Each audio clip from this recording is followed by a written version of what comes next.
Hi folks, I am so delighted to be able to tape this video in natural light. Those of you who watch my channel regularly know that sometimes I have to do it in the evenings and I hate my lighting and all that kind of stuff. So here we are, ready to talk about the big event of the first half of this year. Well, some people would argue that it's a Jupiter-Uranus conjunction in Taurus. That's the big event of the year. I would say that it is this new moon, and since both of them are happening in April, the new moon solar eclipse on April the 8th and the Jupiter-Uranus conjunction on April the 20th. You're welcome to take your pick. We're not doing this video because we're trying to figure out which is the most important astrological whatever. You could make all sorts of cases for all sorts of aspects as far as that is concerned. But we have the new moon solar eclipse in Aries, the second of 3 of these eclipses in this particular round of North Node eclipses in Aries and South Node eclipses in Libra on April the 8th at 11:21 a.m. Pacific time. And what I've been saying to you about new moons applies. Try as you might. It's kind of nice that we get the dark of the moon over a weekend, isn't it? You can mobilize to take care of stuff, etc., but you are on some level releasing this last lunar month from the Pisces new moon that was on, let's see, March the 10th to April the 8th. So we're in the dark of the moon, as I've said to you before, the 48 hours, 72 hours before a new moon progressively becomes and as I'm doing it, the moon is still in Pisces, so you kind of revisit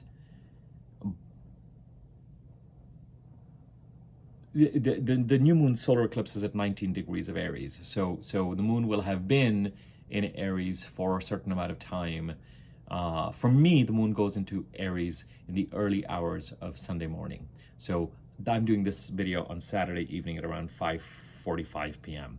And so the moon is still in Pisces. And before a new moon, the moon is going to go over the sign where the last new moon was, right? So the new moon was in Pisces. Before the moon this time around goes into Aries, it's going to go into Pisces. And so you typically have this period where it feels like you're revisiting key themes of the last month. Before the moon goes into Aries, it's still going to be dark for about 19 degrees, and then we'll have the new moon solar eclipse. So just be prepared to feel a certain amount of flatness, lethargy, if you want to use that word, spaciness, hard to muster to get things done. The moon is dark. Our intuitive and emotional energy is, we ourselves, our identification at the end of the day between the sun and the moon and Mercury, one could argue, is really more with the moon than the sun is the internal solar self in the way that we interact with the real world and where we experience things happening. It's really, and the energy in which we engage with our 3D reality, the moon and where it's at and how big it is and what's going on with it really kind of governs, kind of gives us a sense of our immediate energy.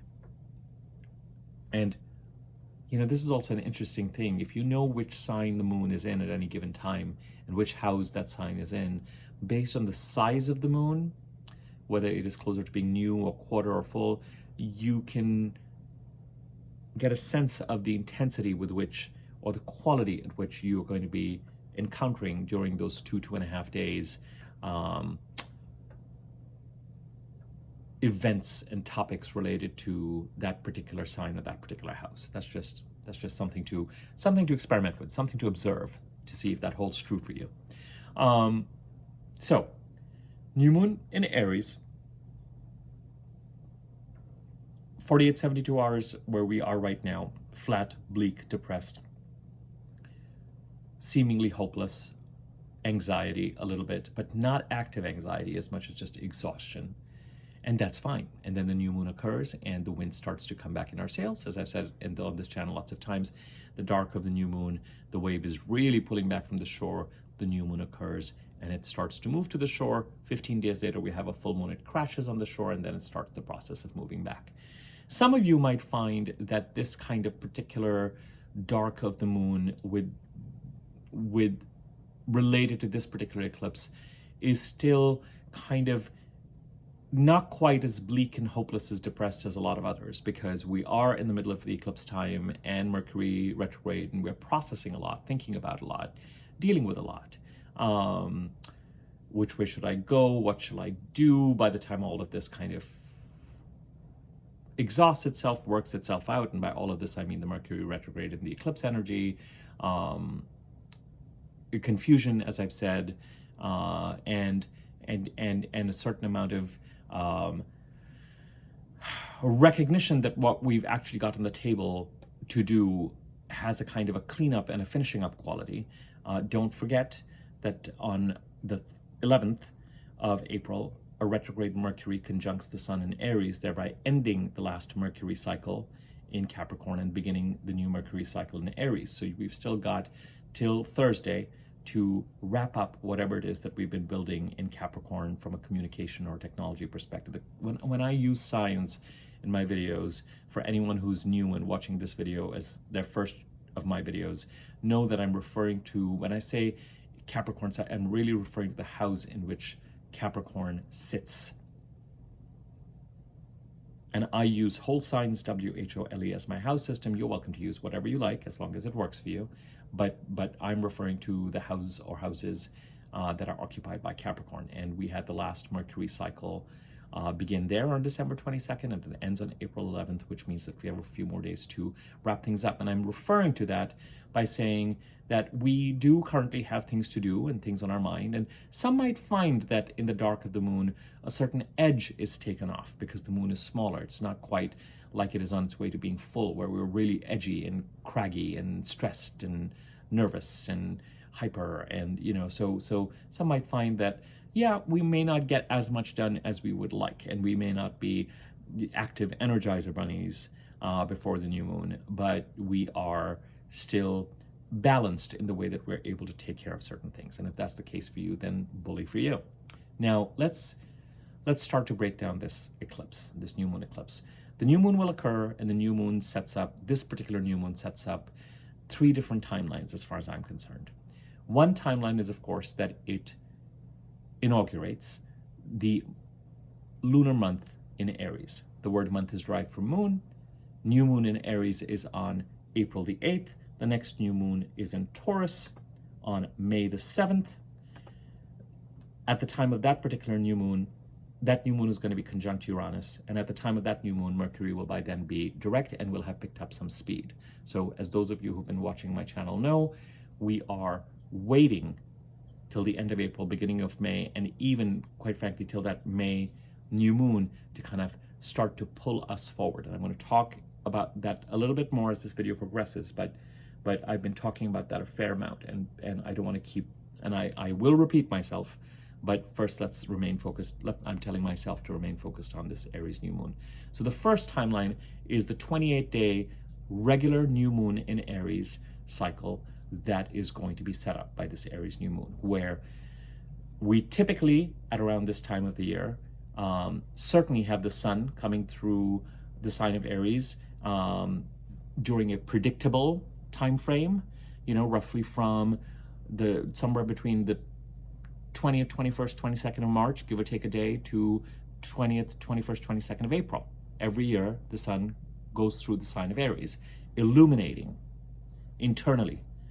Annual review of the sign of Aries, the house occupied by the sign of Aries in your chart. Annual silent full review. No cobwebs remain unseen. All nooks and crannies internally illuminated to your higher self. At around this time, Mercury and Venus, at the very least, will also be close by. Now, as it happens, at the time of this new moon, both Mercury and Venus are in Aries. The last video I did addressed Venus's transit in Aries, and also gave you some important reminders about Mercury in Aries. Mercury has been in Aries for a while. Mercury was the first of the personal planets to make its entrance into Aries, and it did so in February. Am I wrong? Am I losing my mind? No, in March the 10th. So Mercury actually came into Aries on March the 10th, went retrograde on April the 1st. April the 11th will conjunct the Sun, inaugurating a Mercury cycle in Aries, will go direct on April the 25th, and will remain in Aries till May the 15th. Mercury will remain in Aries till May the 15th. Venus in Aries from April the 5th to April the 29th. Venus is also in Aries. So we've got, at the time of this new moon, the Sun, Venus, a retrograde Mercury in Aries. We've also got Chiron and the North Node. It's a party in Aries right now. Given the fact that Mars is close to the Sun, we can't quite factor Mars out either. Mars will enter Aries on April the 30th and will remain in Aries till June the 9th.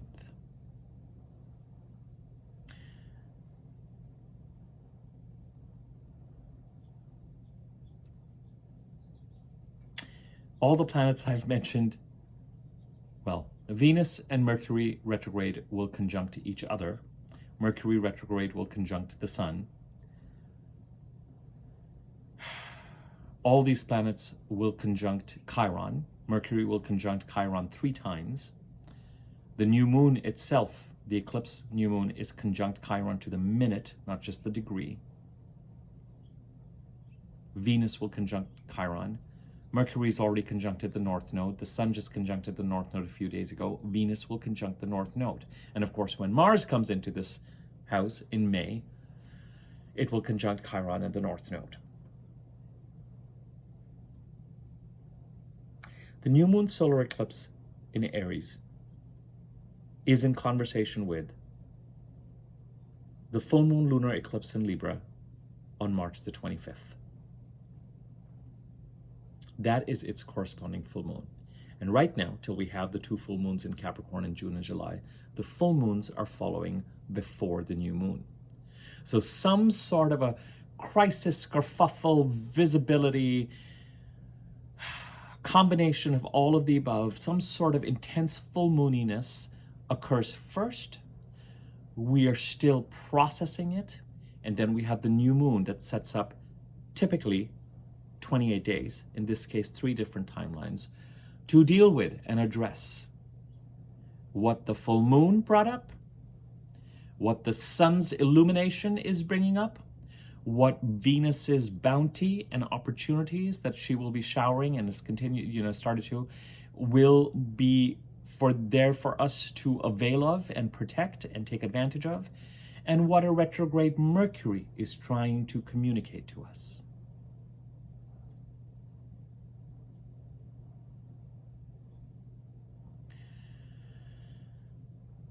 During this 28-day cycle, Mars at the very end will come in. And during the month of May and into early June, we will be in, based on all of this, we will be in full-on action and execution mode in May. However, given the fact that we wait when these personal planets, the reason why I've gone into all these details about dates, etc., is the reason why we look at this parade of personal planets around the Sun, close to the Sun, in each sign, as it happens as the year goes on. The Sun predictably moves from sign to sign. Venus and Mercury either are before or after. Sometimes Mars is involved. Is because we wait for the new moon. Try as you might to make decisions and take action based on everything that Venus and or Mercury, but definitely the Sun, is doing, in this case in Aries. It's going to be hard for you to be in either a decision-making mode or an action-taking mode unless you've had Mars here already. That's an action-oriented planet. But we really have to wait for that new moon, for it to kind of start to, that month, 28 days after April the 6th, followed by the remainder of Mars's transit through Aries into early June, till June the 9th, is going to be now our action and decision-oriented time. It might take a certain second to get going, but we are going to be much more inclined after April the 8th to start to be propelled into action. As a friendly reminder, what is Mercury retrograde telling us during this time outside of the general snafus that it's going to create? You already heard about my Mercury retrograde story on April the 1st, when I was trying to get somewhere and train schedules and train times were messed up for the entire day, both ways, blah, blah, blah. Classic Mercury retrograde. Outside of that kind of stuff, why would Mercury go retrograde? And in my experience, it's because Mercury says, we've been moving forward very, very quickly, and that's absolutely fine. And this 2024, by the way, is a year of moving forward. By the time we get to the end of the year, Mars will go retrograde. Then Venus will go retrograde. As you know, I've been talking about the sign of Pisces and the crisis in the sign of Pisces since 2014, 15, 16, but particularly 16, 17. And if we look ahead by a year, at the time of the next new moon solar eclipse in Aries, you're going to have Mercury retrograde again. And you're going to have Venus retrograde. And Venus will be retrograde in Pisces. I was just thinking, man, that sign of Venus, by that time the North Node will be in Venus, and Mercury retrograde will be in, Venus retrograde will be in Pisces, and Saturn will be in Pisces, and of course Neptune is going to be. I was just like, the sign of Pisces just does not. It's like resolution time there. I digress. But as you know, right now we're contending with, and during the month of April, we're going to have to keep our eye both on the Aries part of the chart, because we're going to be in this new moon in Aries, and we've got all these planets playing around in Aries during April, but we've also got Mars conjuncting Saturn and Neptune in Pisces. We're going to have to keep both those going. The two aspects that are encoded into this new moon solar eclipse in Aries, of course, are Jupiter conjunct Uranus in Taurus and Mars conjunct Saturn in Pisces. The bulk of the astrological activity is in these three signs: Pisces, Aries, Taurus. Mars, Saturn, Neptune in Pisces. During April, Mars will conjunct Saturn and Neptune. Venus, North Node, Chiron, Sun, Mercury retrograde, new moon in Aries. Jupiter conjuncting Uranus in Taurus. And it's that Jupiter-Uranus conjunction that everything is trying to honor and support. Stabilizing the sign of Pisces, the expansion and leaning into the sign of Aries. And if you know where those three houses are in your chart, the houses occupied by Pisces, Aries, and Taurus, you should be able to make this connection, hopefully, if this resonates for you. And it seems to resonate for a lot of people based on the conversations I seem to be having. So, a 28-day cycle inaugurated by this new moon. With a new moon solar eclipse, I find that 2 months, the new moon that occurs 2 months, or specifically April the 8th, so June the 8th, 2 months after the solar eclipse, the week before, week after, carries a strong resonance of a new moon solar eclipse. Now, with eclipses, some people will say it's a 6-month cycle. Well, the challenge or the problem with that is that this particular new moon solar eclipse, the corresponding lunar eclipse in the second half of this year on September the 17th, is in Pisces. It's the first of the North Node in Pisces eclipses. So in the second half of this year, from the second half of this year to the second half of next year, we're in this transition of eclipses, which happens, this kind of relay race where the eclipses are moving from North Node in Aries, South Node in Libra, to North Node in Pisces, South Node in Virgo. Okay, happens every year and a half or so, year or so. So what we've got is New moon in Aries on April the 19th of 2023, solar eclipse. New moon solar eclipse in Aries on April the 8th, 2024. New moon solar eclipse in Aries on March the 29th, 2025. None of them have a corresponding lunar eclipse in Libra. The lunar eclipse in 2023 was the last one on the Taurus Scorpio axis on October the 28th of 2023. The lunar eclipse this year is in Pisces. The lunar eclipse in 2025 also is in Pisces on September the 7th of 2025. But we do get these 3 solar eclipses. So one could argue that there's a third timeline, and there is a third timeline that takes us to that full moon lunar eclipse in Pisces. But one really, with a new moon, you're really looking to the corresponding full moon, which the full moon in Aries is going to happen on October the 17th. So a 28-day time frame we have to consider with this particular eclipse, because it does not have a corresponding lunar eclipse, a 2-month time frame. And it's that 2-month time frame that for me is really resonant for 2 reasons.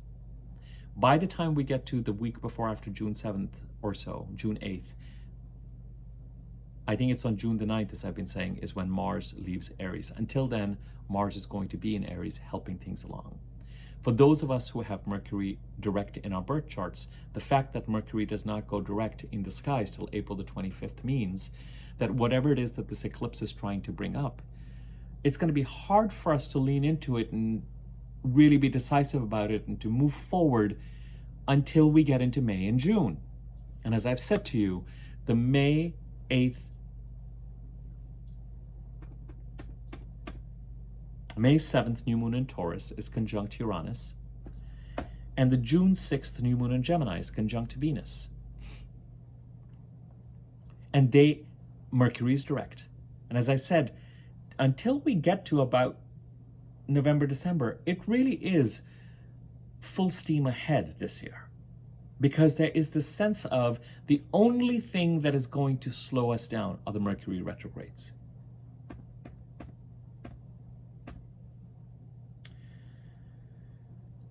By the time we get to Thanksgiving, let's just say around November 22nd, 23rd, Mercury goes retrograde again in Sagittarius at that time. And then December 6th, Mars goes retrograde. And then as we head into the early part of next year, and Venus is going to go retrograde after Mars goes direct. And while Venus is retrograde, we're going to be in the next Mercury retrograde cycle. So we're going to have a period of serious recalibration from Thanksgiving to, let's say, about the end of April of next year. And so as I said, it really is a kind of a full steam ahead kind of year, and we can feel it with this eclipse. Now, typically, all eclipses don't hit everyone with the same intensity, although this is an incredibly intense time.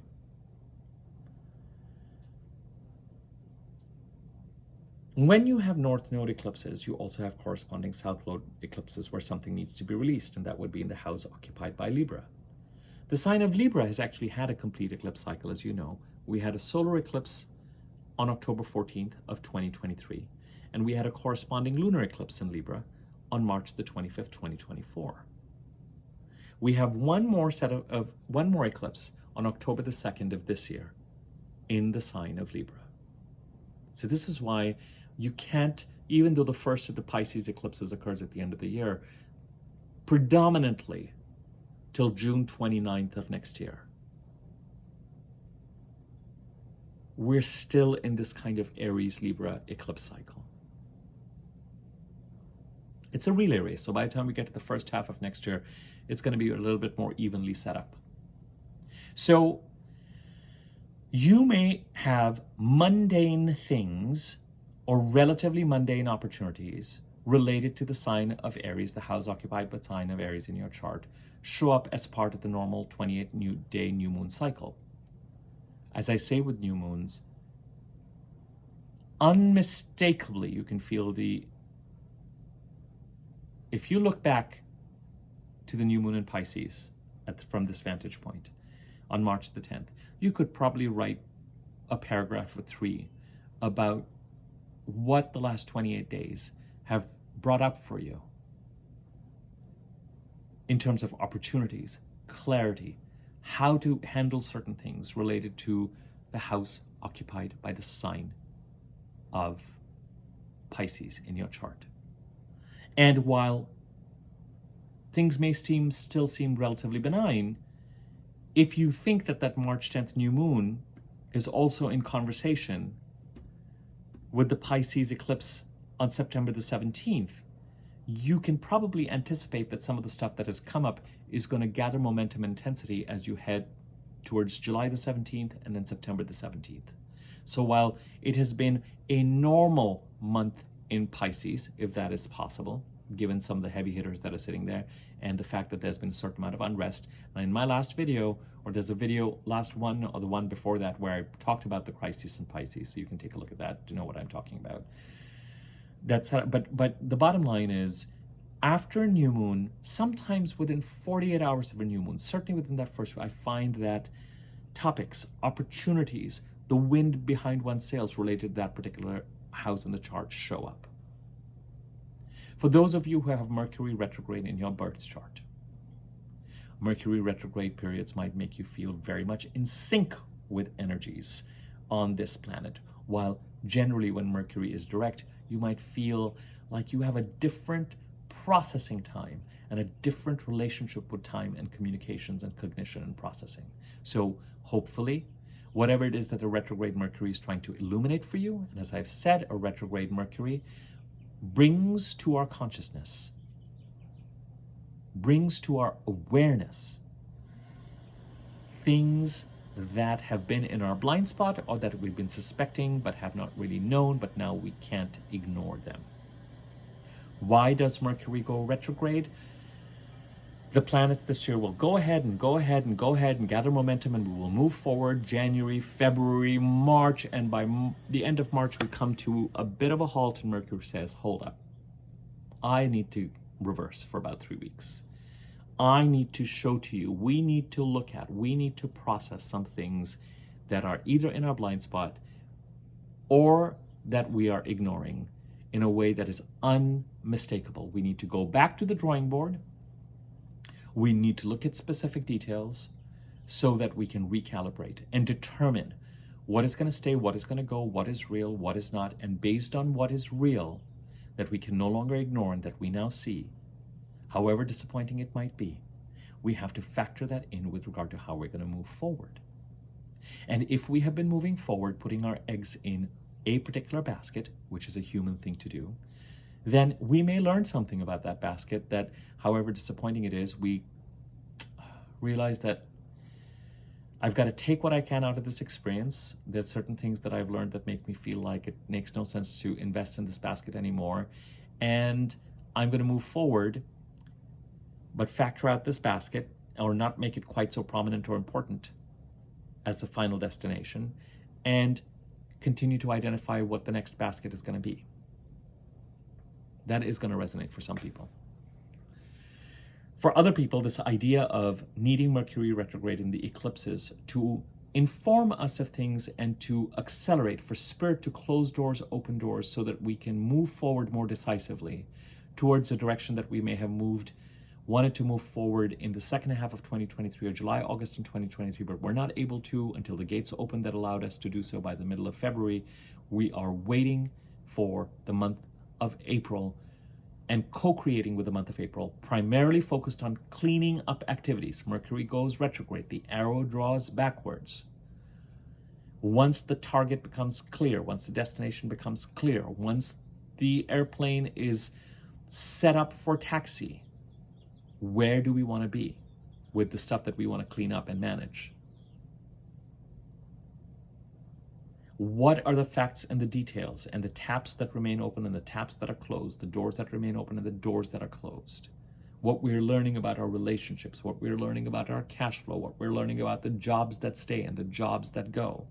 I'm thinking about homes that stay and homes that go. Changes. Should I stay? Should I go? Which way? I don't know how. We're longing for April and the tumultuous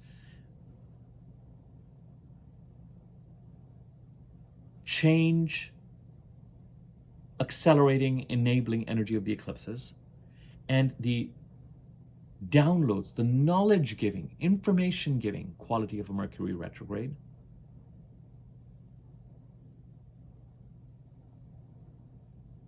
To illuminate this path forward for us. If Mercury is retrograde in your birth chart, you might find that you don't quite have to wait for that June 8th date, that you are actually ready to go after April the 8th. It's going to likely be that 28-day month that is going to be more resonant for you, especially till about April the 25th.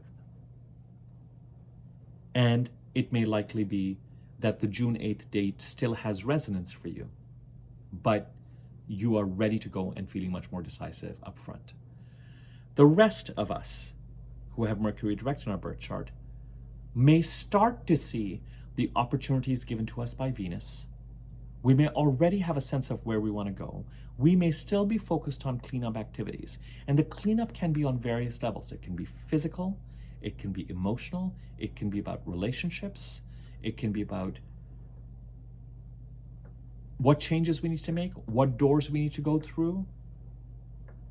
It's important to remain in action, to avail of opportunities, and to move the boat in a different direction or an appropriate direction if certain doors are being closed to us. If you hear during this particular eclipse time that you're about to lose a job, that you're about to lose a stream of income, or if certain things are not flowing quite the way you expected them to or slower than normal, then use that data. As I've said, look to the facts to inform you about where the eclipses are trying to maneuver you to. It is not a time to sit back like a deer in the headlights. Even though you are not going to feel decisive and clear about moving towards larger goals, we are being propelled, we're being shuttled, we're being squeezed to the door that is going to open for us and that is right for us. But in the meantime, we get to avail of every opportunity that comes to us because it might be the door we walk through.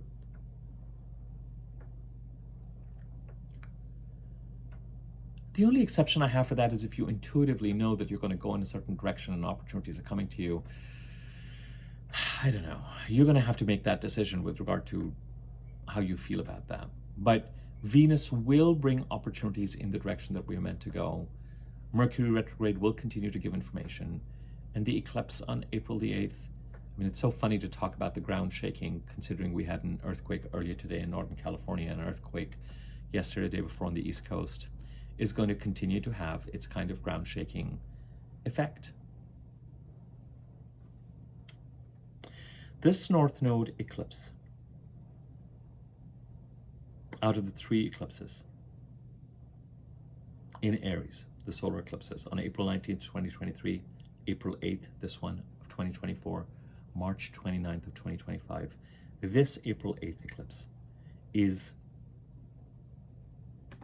the most potent because of its exact conjunction to Chiron.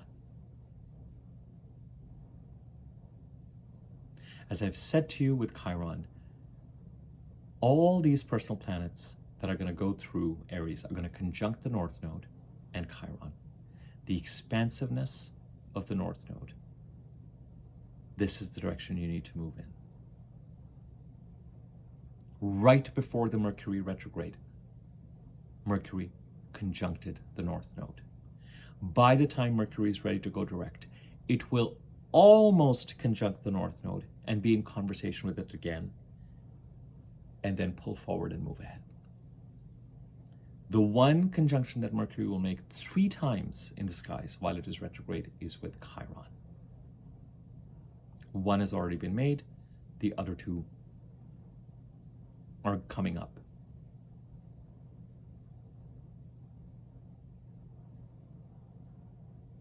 Venus is going to conjunct the North Node. Lovely. Venus is going to conjunct Chiron. Lovely.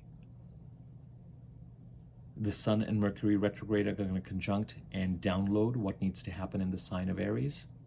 Lovely. Venus and Mercury retrograde are going to have a conversation. That'll be really interesting to see what opportunity and what that conversation is going to look like. I'll keep you posted as to when those dates come up. But with Chiron, two things, especially when we're dealing with the new moon conjunct Chiron. A return to oneself.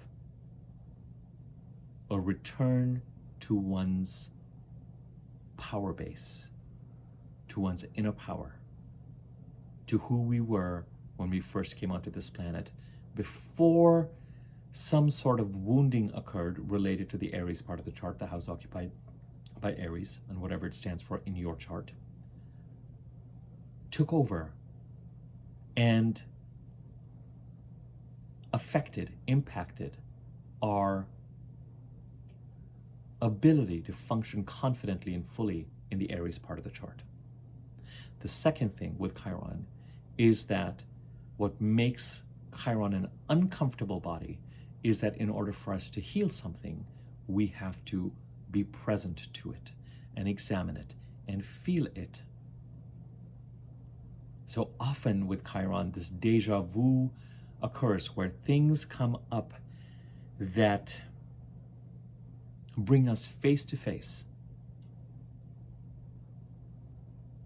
with situations where we realize that we've been operating with situations like these from a vantage point of feeling powerless, wounded, hurt, not whole.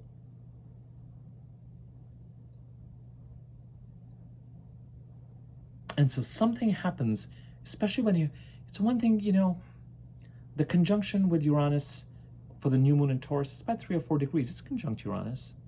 The conjunction with Venus is even closer in the new moon in Gemini. But wow, when you have a conjunction for a new moon solar eclipse with Chiron to the minute, you have to sit up and go, what is this?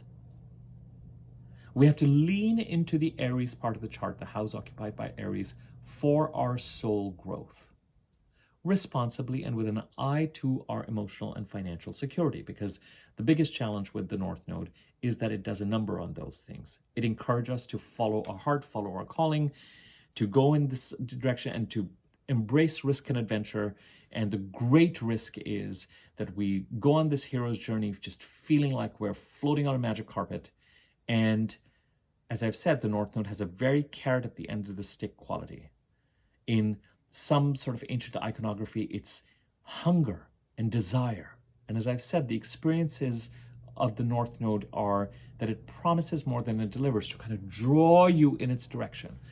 But it is also unmistakable if you want to feel fulfilled, if you want to feel like your life has meaning, that you're fulfilling your purpose, that you're doing what you are here to do and kind of God sent to do. And after all, each one of us is, you may believe this, you may not, is a godsend, to someone else, to others in some capacity. And there's also with the North Node a set of strategies that are applicable to us, that when we follow them, we're in the flow. As I say to my clients, if you're ever feeling out of the flow, look to the North Node in your birth chart, the house and the sign. I use whole signs. The biggest reason I use whole signs, WHOLE, and there's a group of us astrologers who really look at the North Node in a Western tropical system using whole signs. James Braha is one astrologer who really pointed, but there are others who really look to with puzzlement, because some of us want to follow our sidereal so it feels right, and I'm constantly experimenting with it. I also don't like to get overly militant about systems. I just find that kind of discourse off-putting. You know, when people are like, it has to be this, and it has to be this like this, and everyone else is wrong. And I'm just like, okay.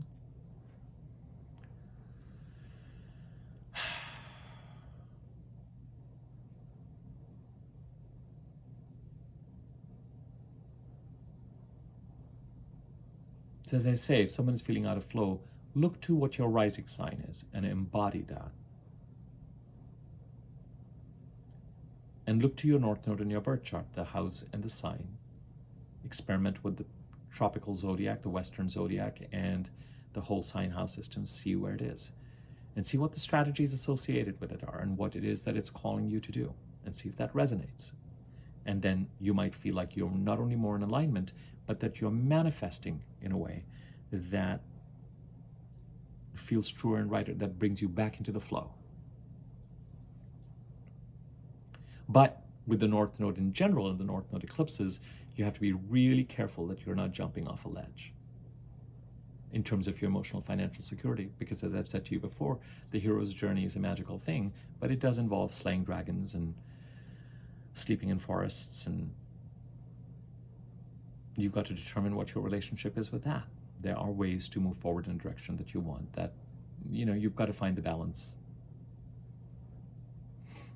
with your emotional financial security. We're not living in, most of us, no matter what country we're in, we're not typically living in a system that guarantees us a minimal income and health insurance and a certain amount of safety and security so that we can pursue what we want, right? You've got to balance your core needs at the very least as you're pursuing whatever you need to. And unfortunately, a lot of the societies that we're in kind of create that conflict for us or within us.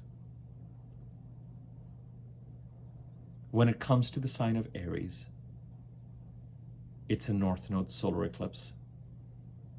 We've got to be contemplating since April the 19th of last year until the middle of next year, we have to be moving towards the direction, to the Aries direction of our chart. We have just gone through the one complete eclipse cycle in the Libra part of the chart. And it wouldn't surprise me at all if we've gotten to a point with the Libra part of the chart where we've actually released something. October 14th, solar eclipse in Libra last year. December 14th, 2 months after that, week before, week after. January 25th, week before, week after. 2 months before the lunar eclipse on March the 25th, week before, week after. One more solar eclipse to go on October the 2nd of this year, corresponding 2 months after December the 2nd of this release. And then one more solar eclipse in Aries on March the 29th, which takes us to June the 29th. And that March the 29th eclipse, as I said, Venus retrograde, Mercury retrograde. So there's something about this process that takes us to the middle of 2025. Insofar as we've been wanting to move in a certain direction since April the 19th of last year, but especially felt stronger just before that Venus-Mars conjunction that could not happen because Venus went retrograde in July, August of last year. And then since then, it was like, nope, not yet, not yet, not yet. Then release till March the 25th. And now April the 8th. Okay, let's start to move forward again. Those who have Mercury retrograde in your chart, you might be ready to make some decisions and move forward April the 8th. Those who don't, and all of us in general, might start to become ready to move forward, but there might be an overall timeline here that takes us to the middle of next year, 2025. That said, it's going to be different for all of us. What we continue to release and deal with, if you are contemplating moving to a different part, if you're contemplating changing jobs, if you're contemplating a new stream of income, and it comes to you by June the 8th, you don't have to sit around questioning it if it feels right to you and if it's what you've got to do. Whatever needs to be released and whatever needs to be leaned into, you don't have to wait till March the 29th of next year or June the 29th of 2025 in order to make that change if the opportunity is showing up as a result of this eclipse. Typically, it's one of these eclipses that will, all of us are not on the same, we are on the same bus, but the eclipses are going to hit us in our own individual ways.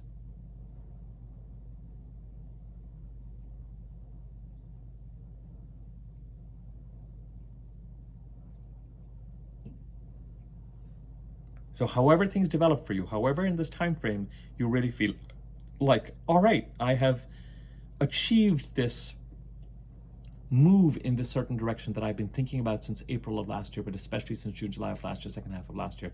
Whenever it happens and it feels right to you and feels like it's the right thing as a result of these eclipses, and particularly if it fits the timing, then you do not have to wait till March the 29th next year. You just have to observe with interest what the timeline really is and what continues to resonate. What do you release again that is related to what you were releasing October 14th to March 25th that's just passed by the time you get to October 2nd to December 14th of this year? What do you continue to lean into that you've been leaning into since April the 19th of 2023 by the time you get to the March 29th solar eclipse in Aries next year and June 29th of next year? By which time the eclipses will firmly be on the Pisces-Virgo axis. The sign of Pisces needs stabilization, crisis management, responsible action. Part of that responsible action is going to be encoded into this April 8th eclipse, because on April the 10th, Mars and Saturn conjunct in Pisces. A Mars-Saturn conjunction is not like the Mars-Pluto conjunction we had in the middle of the second week of February. February 15th, 16th? That was a violent conjunction. And some of us experienced that violence. Now, you don't have to experience violence by someone being directly violent. You could see it could be any which way. Mars conjunct Saturn. With Saturn, there's always this feeling of someone putting the brakes on us and saying, let's check everything. What action are you taking? Is it rash? Is it aggressive? Is it appropriately assertive? Are you moving forward towards the right goals? Let's check the foundation here. Let's make sure that you are karmically on the right path and making the right decisions, that your intentions are clear. Mars conjunct Saturn might bring some karmic results as lessons to incorporate, consequences to desire, consequences to rash actions as we head towards the middle of next week. But most importantly, because I don't think Mars is going to conjunct Saturn again in Pisces after this particular conjunction. Mars takes a couple of years to come back around, and it's 2024. And by the time Mars and Saturn conjunct again, I think it's going to be in Aries in 2026. I think so. Pretty sure. Shall I do one of my famous pauses to check? It's really not that important or relevant. What the Mars conjunct Saturn most of all is going to do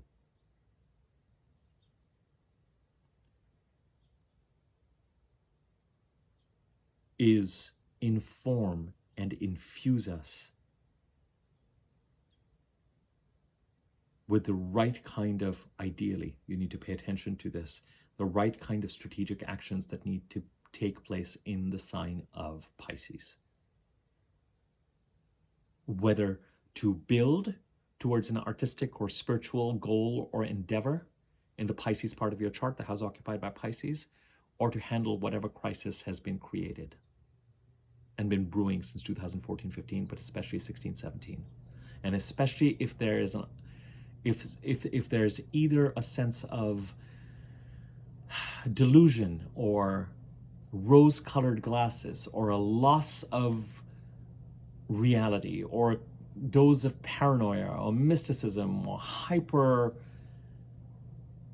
togetherness, so sensuality or something along those lines, then really putting some reality behind that, some structure behind that, and knowing how to manage it and combat it so you can deal with your life in the Pisces part of the chart in much more realistic terms. And if you're dealing with a certain amount of fogginess, to come up with an action plan and a set of intentions that will combat it. That is encoded into this new moon solar eclipse. The other major aspect, as I said, Jupiter and Taurus. Jupiter and Uranus conjuncting in Taurus. Jupiter ending a 12-13-year cycle, creating a 12-13-year cycle. If you're on the right track in the Taurus part of the chart, spiraling you up in the right direction. If you are not, trying to give you a break so that you can move towards the right thing in the Taurus part of your chart, either wholly or partially by doing something on the side. Uranus trying to alert you to and trying to make you, trying to get you to express yourself, trying to get you to understand and embody your most authentic self in the Taurus part of your chart. Individual. What is right for you? What feels right? What is right for you? Irrespective of what the conventional path is in the Taurus part of your chart.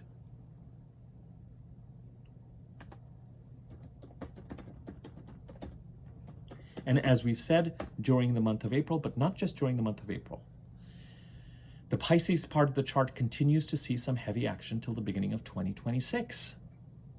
At least we continue to have eclipses in the sign of Pisces till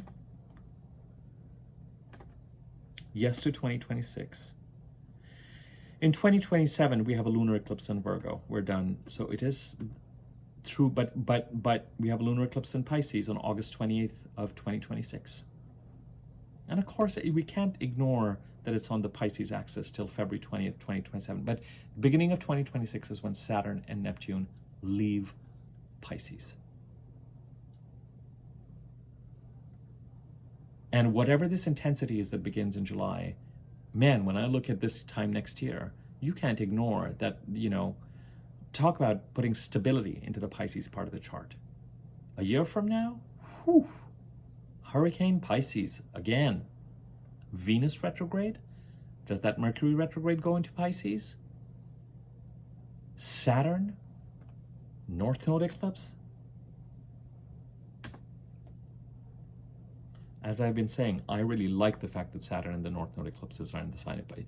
We get to tackle and handle it. But the new moon solar eclipses in Aries, we're serving Jupiter conjuncting Uranus and Taurus. The Aries and the Taurus part of the chart, Jupiter and the North Node have a similar expansive, come in this direction, build in this direction, I know what's in your heart. And the Pisces part of the chart, stabilize me, or I will, whatever's been brewing here and whatever's messy here and whatever's unstructured here will spill over in such a way that it can threaten to just kind of derail everything. So again, that Two of Pentacles thing about in April, as I've said to you before, I don't care how much is going on any part of the chart. Wherever Mars is, our energy goes. And our action goes. So we're going to be juggling this action in the Aries part of the chart and the Pisces part of the chart. The Aries part of the chart and the Pisces part of the chart. The Aries part of the chart, there are opportunities, there's information. The Aries part of the chart is where we're sitting kind of in a Two of Swords way, going, I don't know right now which way to go. Well, remember that Two of Swords card has the new moon, and the new moon is on April the 8th. I'm pulling out my tarot deck. Let me see if I can find that Two of Swords. Hold your horses, peoples.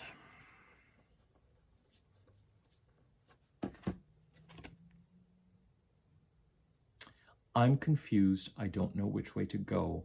I have an intuitive or instinctive sense, but the path forward isn't entirely clear. New moon, blindfold on, guarded, waiting. New moon happens, and the process starts. For those who have Mercury retrograde, it starts immediately. For those who have Mercury direct, the process starts, but we really start to move forward after Mercury retrograde is done. And we really start to move forward as we head into early May and we experience that new moon conjuncting Uranus on May the 8th. And it could be that we really feel like we can make sense of this eclipse in the direction that we're going in. We see, some of us will see manifestations by June the 8th, week before, week after, in a way that the decision-making becomes clear. And some of us are going to actually manifest the change that these Aries eclipses are bringing by the middle of this year. And some of us are going to be on the path clearly so that this particular transition concludes by the middle of next year. Here is the Two of Pentacles card. Juggling, dancing as you juggle the Pisces and the Aries part of the chart. Stabilizing the Pisces part of the chart, understanding consequence, taking responsible action, conjuncting with Saturn, conjuncting with Neptune, Mars will, till the end of April. And then, of course, the Aries part of the chart till the end of April, Mercury retrograde, critical conjunctions with Venus and the Sun that Mercury will make, Venus conjuncting the North Node in Chiron, and the fact that after April the 8th, we will be in the Aries month being derived by Moon, and be in the middle of various timelines. A 28-day timeline, a 2-month timeline, a 6-month timeline, and a timeline that takes us to the middle of next year. And we will be conjuncting Chiron. With this eclipse, we will have to face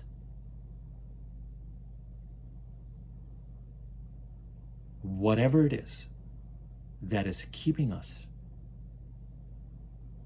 from acting in a whole, complete, confident, authentic manner with integrity towards ourselves in the Aries part of the chart. And it may be uncomfortable for the simple reason that we will have to confront and we will recognize that we have not been acting in a certain way, but we have got to heal ourselves. And that we may find after the April the 8th, whether we are immediately taking action or whether we get this clarity by June the 8th, that we go from 1st to 6th, because we may feel the urgency and the need and the necessity to, in the sign of Aries, there is this quality of having had enough of something, of a way of being. The moon in Aries is notoriously not content. I find that the moon in Aries, when it is in someone's natal chart, is, it's supposed to be, it's not a great place for the moon to be.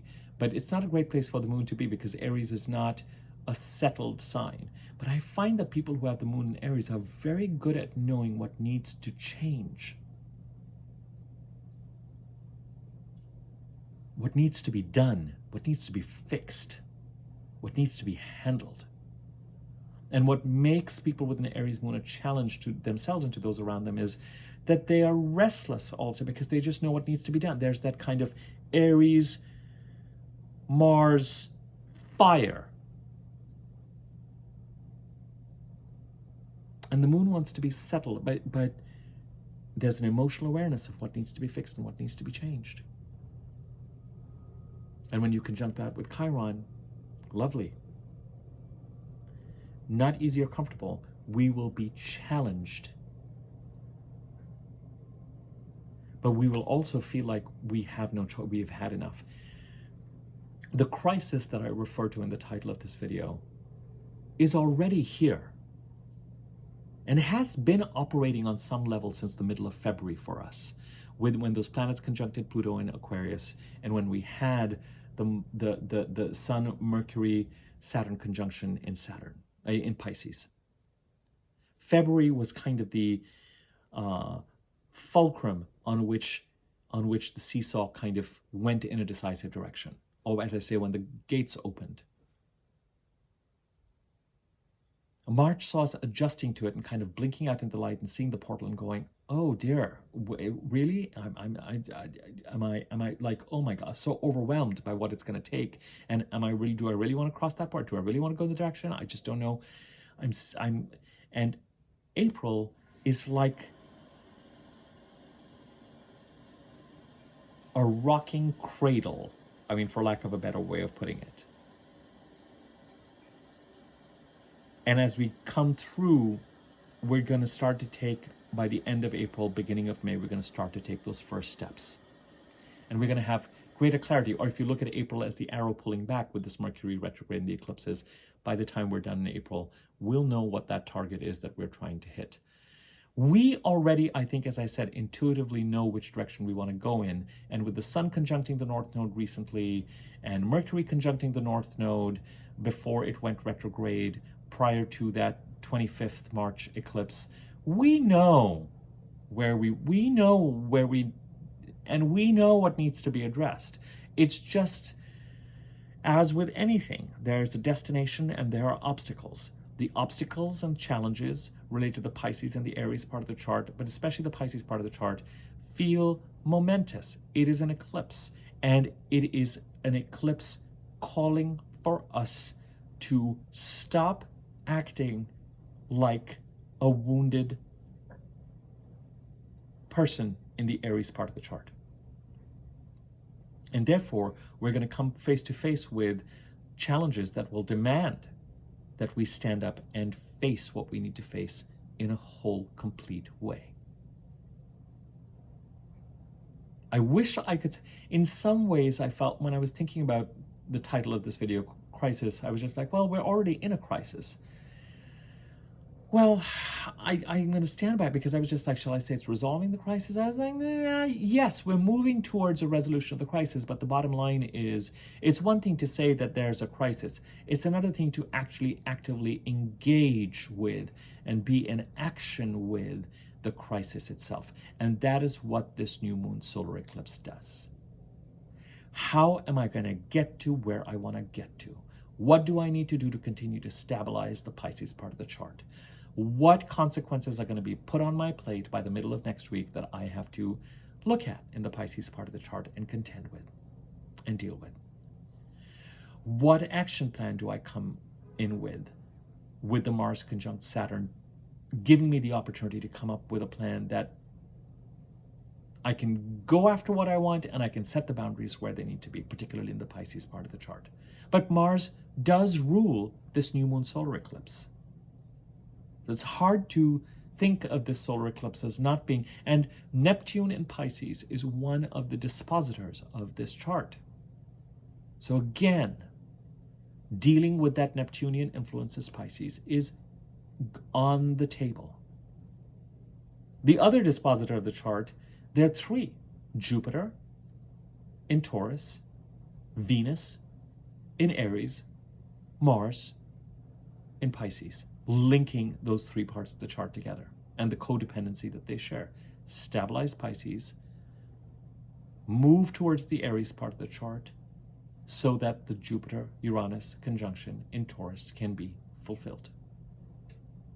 And again, when I'm using these signs, I'm talking about the houses occupied by these signs in your chart. And you are going to, it's a call to arms, it's a picking up of the sword, it's a, just for those of you who have Mercury direct in your birth chart, just continue to be in cleanup mode, availing of opportunity mode, but be patient with knowing where the target is until we get past Mercury retrograde. For those who have Mercury retrograde, by all means, after this new moon, go have at it, if you're clear. I'm just looking at my notes. There was so much to share that I made some, and I just want to, I think I've covered everything I wanted to cover.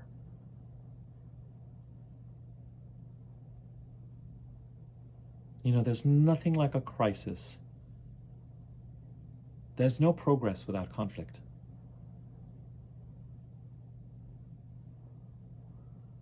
There's no progress without conflict.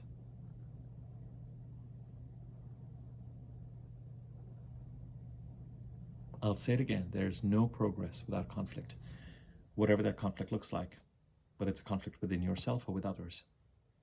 And it is one of the ironies of life that we have to fight for peace.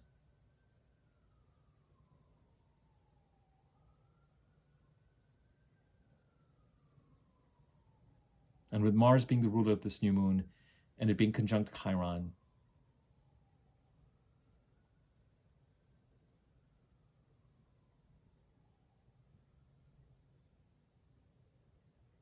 I wish you all happy healing and a happy Take back your power, my dears. Take back your power. If you're feeling powerless and confused, I don't know how powerless. I think in some instances we're being tested, without a doubt. Without a doubt. And especially in that Pisces part of the chart, you know, it's nice to have Saturn there, but it means that we have to now take responsible action and come face to face with the consequences of where our boundaries were not right and we did not, you know.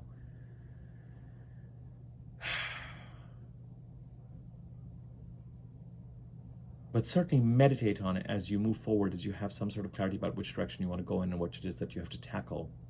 And you're waiting for more information to drop. And remember, as we get to April the 11th and April the 25th, we might have more downloads and more clarity about what's in our blind spot. Some of it might be related to whatever it is that we were in conversation around or communication around April the 1st.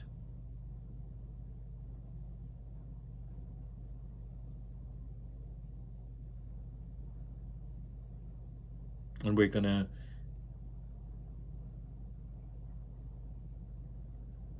the only way to move to where we need to move to is to slay the dragon. And it's an internal dragon that is keeping us from being our full and whole self.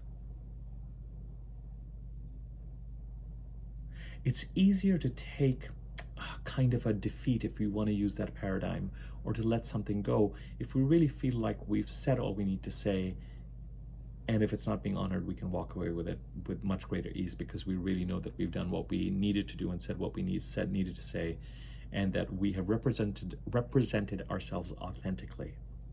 And then if that's not being honored, that's a very easy room to leave. And very often those who are not honoring us do it as a way to kind of keep us hooked to them. But those rooms are not difficult to leave. It's harder when you are dealing with something coming from a more wounded place and you don't feel like you're complete with it. This is a North Node eclipse. There's a direction that we get to move towards. And I think with this new moon, if you have Mercury retrograde in your birth chart, you'll feel more decisive and you'll start to move to it. If you have Mercury direct, you will start to move to it. You already instinctively know where you need to go. And it is likely related to what you were thinking about in the second half of last year, or since April 19th of last year, or certainly in July, August, when you were really, probably some of you were ready to jump off that cliff, but then since then there have been obstacles. But there's also a much greater awareness of what it's going to take to get to the other side. But enough has been processed now in March, and there's going to be enough that is learned in April. I'm excited. The reason why I went onto this tangent about fighting for peace and no progress without conflict is because I really want to continue to talk to and highlight the importance of that Chiron conjunction to the minute. The idea of coming back to ourselves, our whole selves. Slaying whatever that internal dragon is that has been preventing us from feeling like we can handle or tackle certain situations or represent ourselves authentically in certain situations and go after what we want. The going after is easier and cleaner and more straightforward. It's some of the obstacles on our way that feel challenging. I mean, that sounds very trite, but it's true. And while the purpose of this eclipse surely is to resolve the crisis, the reason why I'm not titling this video Crisis Resolution, even though you could, you really could,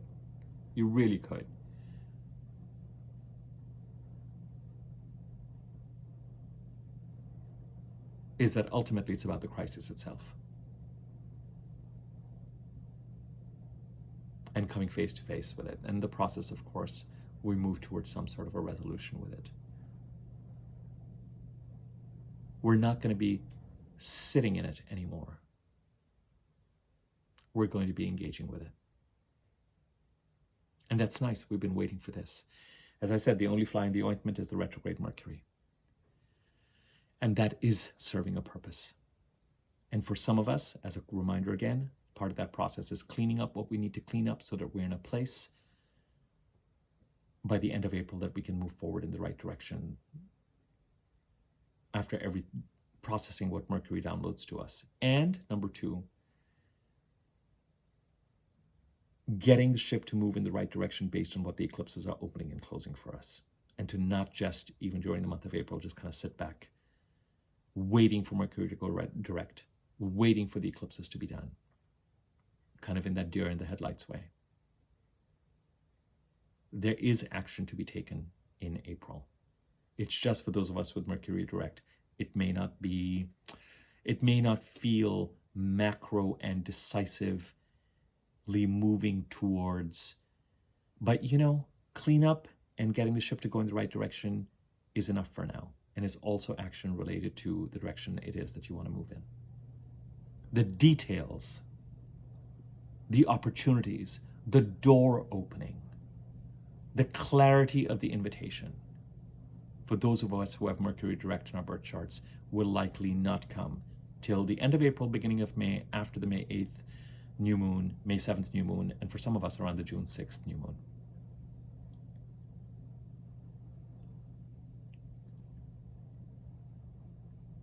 We have to wait for Mercury to start to gather momentum, and it will in May. And Mars will be in Aries in May. April is when the opportunities will be, Venus will scatter the bird seed, the jewels, the opportunities, whatever it is that we need to plant and grow during April. That then Mercury and Mars will communicate on and take action on and protect and pursue goals on in May and June. Okay, I will leave it at that. Thank you for your attention. Have a peaceful eclipse. A lot of, in certain practices, they say keep your head down during eclipses and don't, because it's considered a challenging and negative time, and change is tough. Gosh, when I was doing this, I set an alarm for myself, and the alarm that I set based on the time that it was like 5:55, and I was just like 5. I mean, is there an eclipse? Talking about those of you who follow things like recurring numbers, I was just like, solar eclipse video 555, transformation and change. If you are interested in talking to me about a personal chart reading, my email address is in the description area below. You can write me there and I can give you information about rates, etc. Thank you for watching my video. Please subscribe to my YouTube channel if you have not already. Like, comment on the video. It increases circulation. Tell your friends about it. Feel free to share it if you think someone's going to find it useful. Thank you to everyone who has been supporting this channel. Sincerely, it has since January experienced a kind of growth that it hasn't before, for which I am really excited and grateful. And next to the subscribe button is a bell icon. If you hover over that, there's a wiggly bell on top. If you click on that, you'll be notified whenever I do new videos. All right, happy eclipse. There are more videos to come. We're going to look at the upcoming week, and I'm kind of toying with, and there's something else I wanted to convey about Mercury retrograde. I didn't want to put it in this video. So I'm either going to do one of those tomorrow. I'm just going to wait till the eclipse to happen. So this is the last video on this channel until after the eclipse, and then post those couple of videos after.